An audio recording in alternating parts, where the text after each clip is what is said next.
The National News Desk, locally covered, nationally connected. The president warned them not to retaliate, but he was also very clear that the threat of Iran obtaining nuclear capability is a threat not just to Israel and the Middle East, but to the United States as well. Escalation or an off-ramp. Iran issues their response to President Trump following this weekend's bombing of Iranian nuclear facilities, where the war is headed now. Plus, Kilmar Abrego Garcia has been ordered by a judge to be freed again. What the government is planning to do to make sure he stays in custody as he waits for his trial in Tennessee. And later, a potential record-breaking heat wave covers half the U.S. Who is most at risk and how long the wave will last? This is the National News Desk, America's News. Now, I'm Dee Dee Gatton, and breaking news tonight as Iran has begun their retaliation against the United States Armed Forces based in the Middle East following the U.S. attack on Iran's nuclear facilities on Saturday night. As many as 19 missiles were shot over Doha, Qatar, where Iran targeted the Al Udeid air base, the largest U.S. base in the Middle East. Qatar says one missile did hit, but there were no casualties. Explosions were also heard in Bahrain, near where the U.S. Fifth Fleet is headquartered. For more on the president's response to Iran and also what comes next, national correspondent Atra El-Nashar joining us live at the White House. What are you learning, Atra? Good evening, Dee Dee. Well, the president is calling Iran's foiled attempt to attack Al Udeid air base a very weak response to the U.S. bombing of those 3 Iranian nuclear sites. And the president is also making it clear that he expects this to be the end of the violence, not just between the United States and Iran, but throughout the region.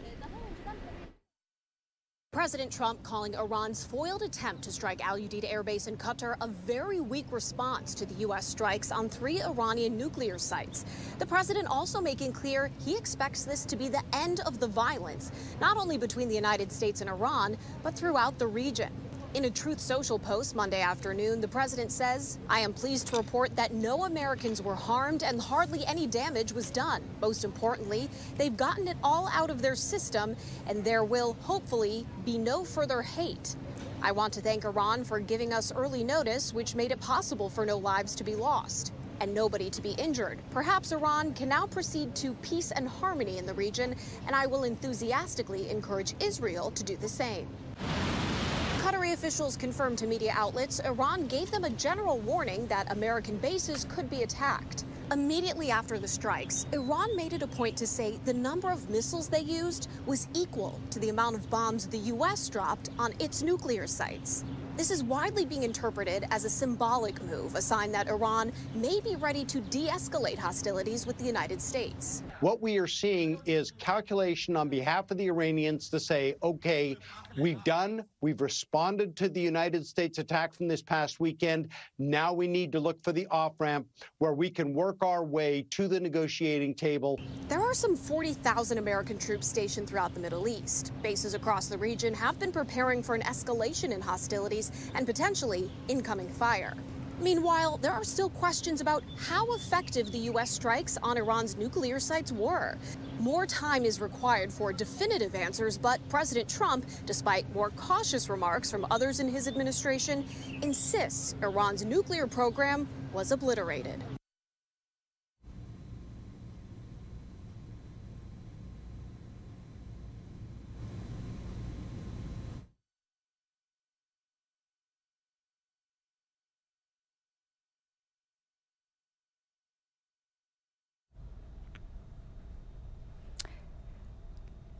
All right, obviously experiencing some technical difficulties there. We'll try to get back in touch with Atra El-Nashar reporting live from Washington, D.C., the White House. Thank you. The Department of Homeland Security warning of a heightened threat environment in the U.S. In a bulletin issued just yesterday, DHS says low-level cyber attacks against U.S. networks are likely by pro-Iranian activists following the U.S. airstrikes in Iran on Saturday. The department also warning of potential attacks from people based in the U.S. National correspondent Kayla Gaskins joins us with more on the potential threats from Washington.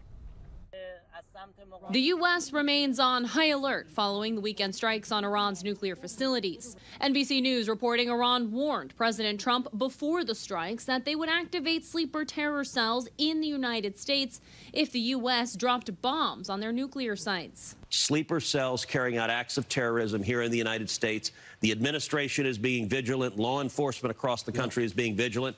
But it is a real danger because we've had 4 years of open borders. Border Patrol statistics reportedly show an increasing number of Iranians attempting to enter the U.S. illegally via the southern border. The fact is, nobody, if they're speaking honestly from U.S. intelligence or law enforcement, can tell you, as a matter of fact, how badly we've been infiltrated here in the United States. During the 4 years Biden was in office, at least 1,500 Iranians crossed over the southern border. About half were released into the U.S. with little to no vetting. We know that some of those people were on terrorism watch lists, and this is one of the reasons why border security is national security, is if you let a bunch of crazy people into your country, those crazy people can eventually take action. According to congressional Republicans, between 2021 and 2024, immigration officers caught 382 people on the terror watch list trying to enter the country illegally at the U.S.-Mexico border. We're talking about ISIS, Al-Qaeda, the list goes on. And all of these special interest locations have been able, under the Biden administration, to make their way into the country. Customs and Border Protection Commissioner Rodney Scott reportedly issuing a memo saying the threat of sleeper cells activating on Iran's behalf has never been higher. On Sunday, the Department of Homeland Security issuing a national terrorism advisory, warning Americans to be on alert, including from, quote, violent extremists independently mobilizing to violence in response to this conflict. In Washington, I'm Kayla Gaskins reporting for the National News Desk, America's News Now. And this was the scene today in the Ted Williams Tunnel in Boston, Massachusetts, when an Amazon delivery truck burst into flames. Thankfully, no one was hurt. It's unclear what caused the fire. Part of the tunnel was closed for about an hour as firefighters got control of the fire. Police are looking for the driver of a pickup truck who they say caused a fiery crash on an Ohio highway yesterday. I mean, look at the size of these flames. They say he lost control and hit a tanker carrying over 8,000 gallons of fuel, causing it to flip over and burst into flames. The truck driver took off and the tanker driver was hospitalized with minor injuries. And then the tanker started blowing up, and explosion after explosion, and we quickly got back as far as we could, maybe to 100 yards, and then people started turning around and leaving it. But yeah, it was a huge fireball. Officials say the ramp and bridge are structurally safe. We are learning more details about the man authorities say opened fire outside a Michigan church yesterday morning. Authorities say 31-year-old Brian Browning was struck by a vehicle and fatally shot by security staff, averting what could have been a horrible mass shooting. Browning's mother is a member of the church. We now know he also has attended church services. Police say it's too early to determine a motive, and he may have been suffering a mental health crisis. Witnesses say the gunman drove up to the church recklessly, wearing a tactical vest and carrying a rifle and handgun. They say he opened fire as he approached the church, hitting a security guard in the leg who is in stable condition. A parishioner then drove into the gunman with their car. At the same time, 2 staff members shot at him. The suspect died at the scene. One person is hospitalized in Oklahoma City, while another is being detained but not arrested as of yet, following a shooting last night. Shots were fired as Oklahoma City fans were celebrating the Thunder winning the NBA championship. Police believe a fight led up to the shooting, which had nothing to do with the game. The victim is expected to make a full recovery. A legal fight is taking place over Kilmar Abrego Garcia. The government is appealing a federal judge's order to release the El Salvadoran national from jail while he awaits trial on smuggling charges. Federal prosecutors previously vowed to take Garcia into ICE custody should a judge order this. A hearing is set for Wednesday to discuss the conditions of his release. Also, the Trump administration is allowed to continue quickly deporting illegal aliens to countries that are not their homelands for now. Today, the Supreme Court removed a court order requiring the migrants to get a chance to challenge their deportations. It comes after a federal judge found officials violated his order when they transported 8 criminal migrants to South Sudan in May. Governor Greg Abbott has called for a special legislative session next month to address bills he vetoed just before his midnight deadline. That includes a bill that would have banned the sale or possession of all THC products that he vetoed last night. Governor Abbott wrote in his signing statement that the law would have been held up in court and would have been dead on arrival. This measure was a top priority for Lieutenant Governor Dan Patrick, who called out the veto today. We're not Colorado, and we're not Oregon, and we're not Washington State. We're Texas. And I will not sign a bill that legalizes marijuana in Texas. The 7th week of the high-profile sex trafficking case against Sean Diddy Combs began today.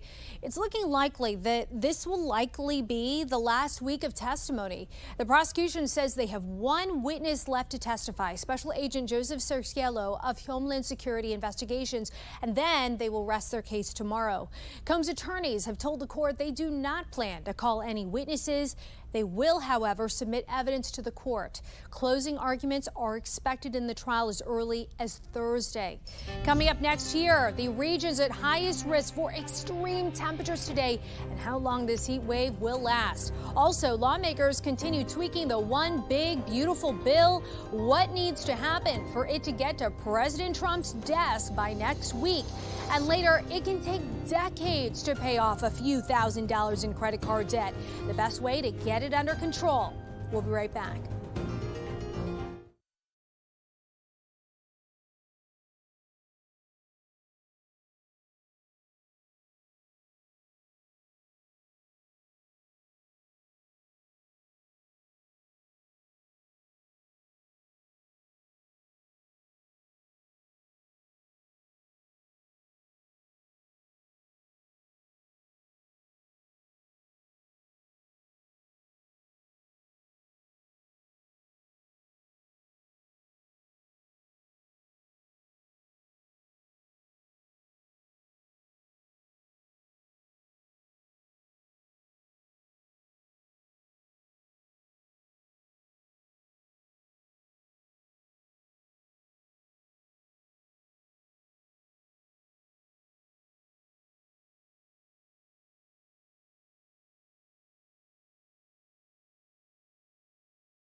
Well, you may be feeling it. More than 91 million Americans were under this extreme heat alerts today as a heat wave is expanding over the eastern half of the country right here. The National Weather Service says an extreme heat risk will persist from the Midwest into the Mid-Atlantic through most of the week. Unfortunately, over the next several days, high temps reaching up to triple digits, which will break numerous records, according to meteorologists. Urban areas including Philadelphia, Pennsylvania, Washington, D.C., and Columbus, Ohio will experience significant heat impacts. Experts suggest wearing lightweight and loose-fitted clothing.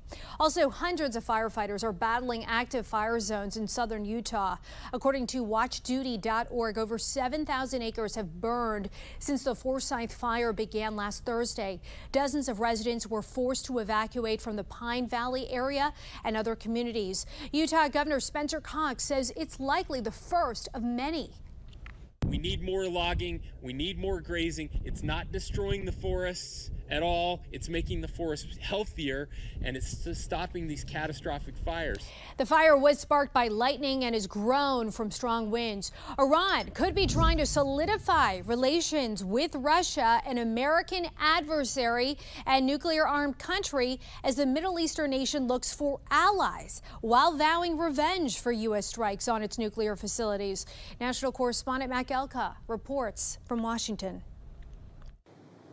Iran's turning to Russia for help in the wake of U.S. strikes on the country's nuclear facilities. Iran's foreign minister was in Moscow Monday meeting with Russian President Vladimir Putin, with Putin calling the U.S. strikes unprovoked and unjustified. Former Russian president and Putin ally Dmitry Medvedev posted on X support for Iran, writing in part, "The future production of nuclear weapons will continue," and suggesting countries are ready to give Iran their own nuclear weapons. I think it's a bizarre response, but I also don't know that that guy speaks for President Putin or for the Russian government. They've been very consistent that they don't want Iran to get a nuclear weapon. The president also reacting via Truth Social, saying the N-word for nuclear shouldn't be used so casually. And I guess that's why Putin's the boss. The reaction underscores the belief that the U.S. and Israel aren't the only two countries trying to prevent a nuclear Iran, since U.S. military installations in nearby friendly Middle Eastern countries are obvious targets. This is an existential threat not only to Israel, but to the stabilization within the Middle East, but also America. So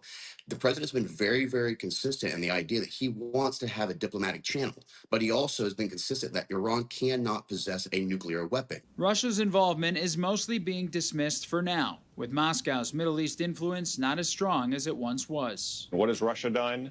Issued a strongly worded statement and welcomed Iran's foreign minister to Moscow. So I think this is mostly just bluster to cover up the fact that Russia is a pretty fickle friend to have in the world. It's unclear if Russia will or can support Iran with military intervention. Russia is strained by its own war with Ukraine, and at Monday's meeting, Russian officials stressed a diplomatic way out of the conflict.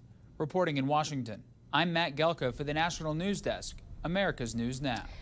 Abortions are on the rise. According to the latest numbers from the Society of Family Planning's We Count project, there were around 95,000 abortions per month last year in the U.S. That is up from around 88,000 a month the year before and around 80,000 a month in most of 2022 when Roe v. Wade was overturned. The increase was fueled by pills prescribed through telehealth. And Senate Majority Leader John Thune says he expects the upper chamber to take up the reconciliation budget legislation dubbed the One Big Beautiful Bill later this week.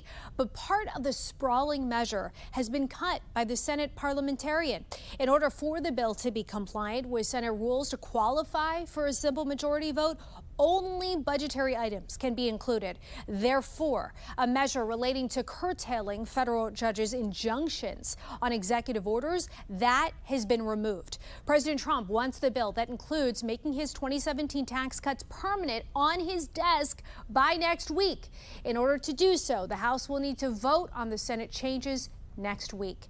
Tesla's first set of robo-taxis are now offering rides to select customers in Austin, Texas.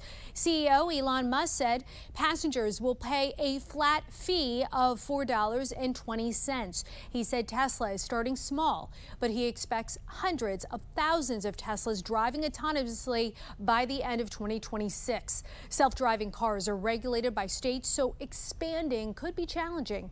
Fans of specialty Cheerios are upset that 3 flavors are being discontinued. General Mills will no longer make Honey Nut Cheerios Medley Crunch, Chocolate Peanut Butter Cheerios, or Honey Nut Cheerios Minis. There are several comments on the product pages expressing frustration. The company said it's adding new flavors like Cheerios Oat Crunch Chocolate. A young father is on the road to recovery after a long battle with Lyme disease. Medical reporter Liz Bonis shares the complementary therapies he said put him back on a path to good health.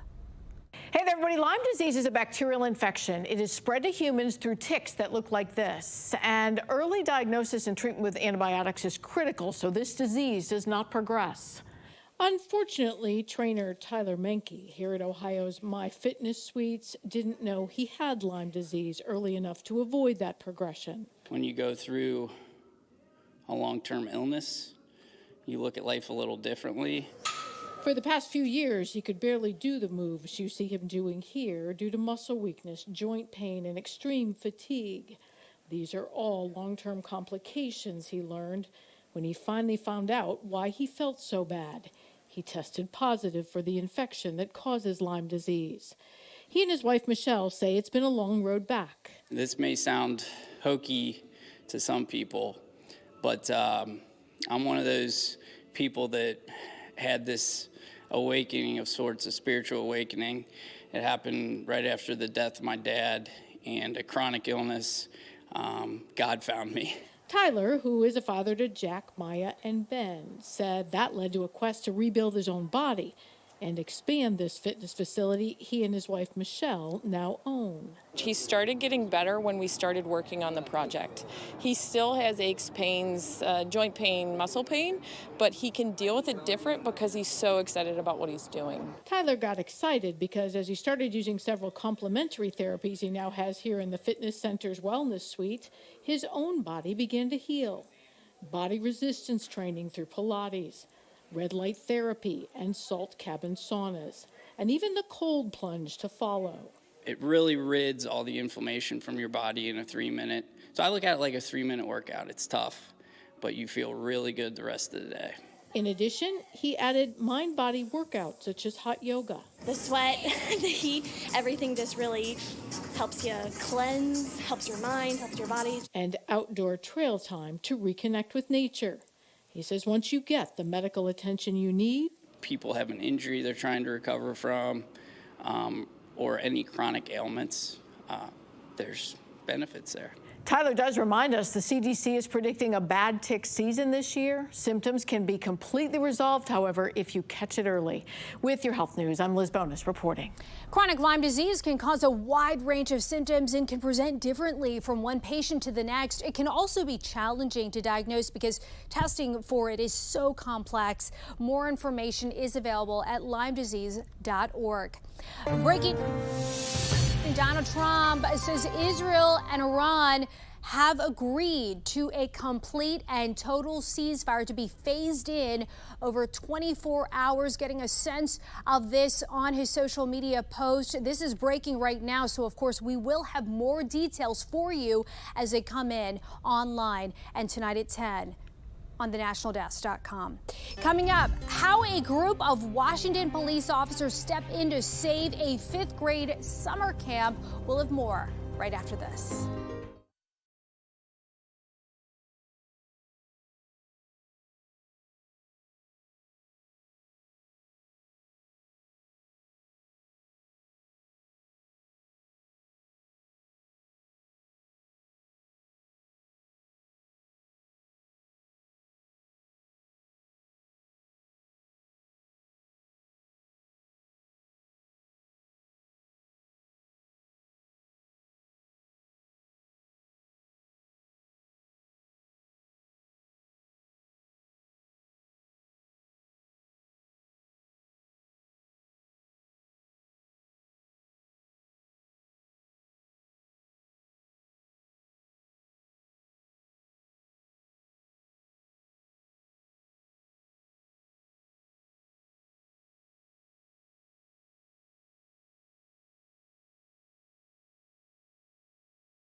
We have reporters all across the country in your neighborhoods covering issues that matter to you. We're taking the pulse of America. And we start in Washington, where police officers responded to an unusual call for help. We got an email from the chief looking for volunteers to help out at Olivia Park. Do not turn it and then follow this arrow. And that's how Officer Staton wound up at Camp Colloqua in Stanwood with 78 fifth graders from Olivia Park Elementary School. There simply weren't enough parents able to volunteer as chaperones for the 3-day camp. On the brink of cancellation, the school had one last hope, asking the police for help.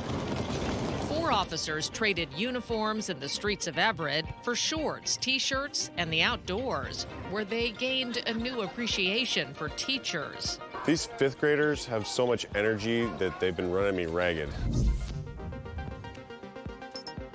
If you're holding, $10,000 in credit card debt and you're just making the minimum payments, it's going to, with most credit cards, take you 27 years just to pay off that balance. Brassler says the way to tackle the debt is to work with a nonprofit certified credit counselor. They won't necessarily reduce the amount of debt you have, but they can renegotiate, they can bring down the interest rates that you're paying and make it more affordable, and they can also help you make a plan to pay down this debt. Start by cutting discretionary expenses like dining out and streaming services. Stick to your budget and choose more affordable options such as store brand products. You may also want to boost your earnings with a second job and pay in cash to avoid adding to your credit card debt. Damage and destruction everywhere you look in Kirkland and Clark Mills.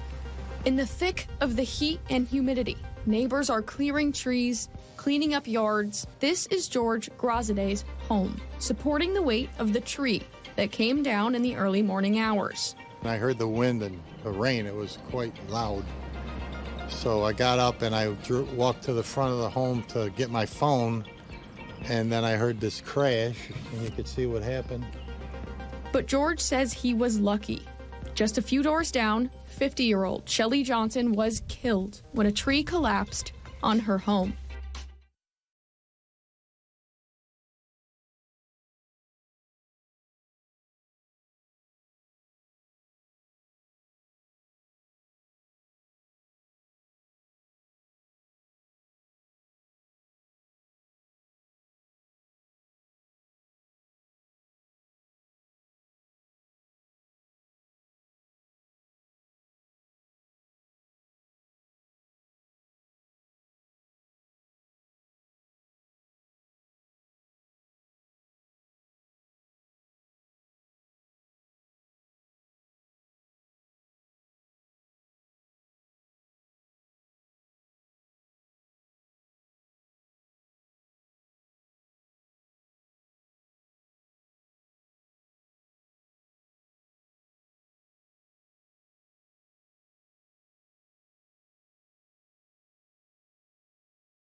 As we come back on the air, remember to join us again at 10 for the latest on the war in the Middle East. Could peace finally be within reach in the region? Again, join us for our coverage starting at 10 tonight.